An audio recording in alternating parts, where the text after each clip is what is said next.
Welcome back. Let's continue. This is the place where we left. So, what we're going to do is we are going to add some more components. So, what am I going to do is I'm just going to this option where I have a lot of categories. So, I'm just going to check what do I need. Under network devices, let me go to industry and check is that anything feasible, or I will go here and check industrial. Okay, so in end devices, because I wanted to introduce or add end devices, I'm going here and industry. So here I'm going to pick three components: battery, power meter, and the solar panel. So let me go ahead and add it: battery, and then you have uh, power meter, and then your solar panel. So this gives us some idea. So let me make a connection between the battery and the these actuators, so to power them. So how do we do? I'll go to connection as usual, and the type of cable which you use here is something given here, which is IoT custom cable. So let's click on that and connect here and say D0 of this connected to. So once it gets connected, you can see the heating element getting its color changed.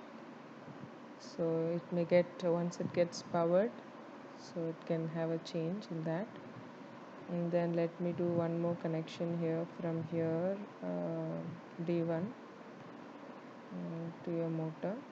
So the motor starts rotating. Um, so maybe after some time the heating element may get heated. And now I have to make connection between these. I wanted to show you that power panel, whatever is there, you can see it in the power meter. So how do we do? And what you are seeing here is, if you wanted to know about the features, you can have a look at this. So now I'll go to connection and then I'll choose this Ethernet connection. So I use um,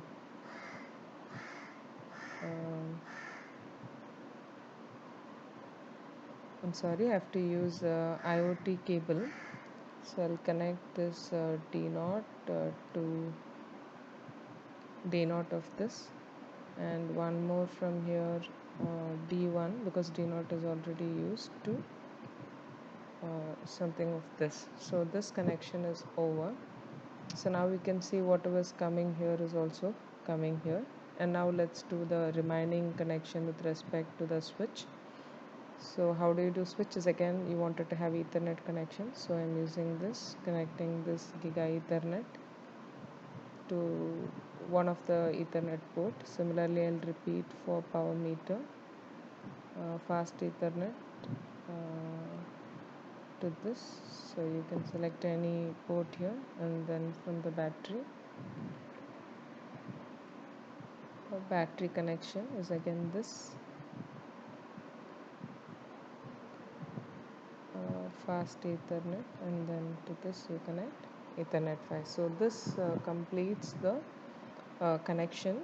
So how the solar panel actually works is, internally there's a simulation which heats it. Assuming that there is some kind of day and night simulation is done. So when it is day, it gets powered, it gets charged, and then in the night simulated mode, it gets it reduced. So that's how internally they made this working. So let's stop here, and then the configuration we'll see in the next lecture. Thank you.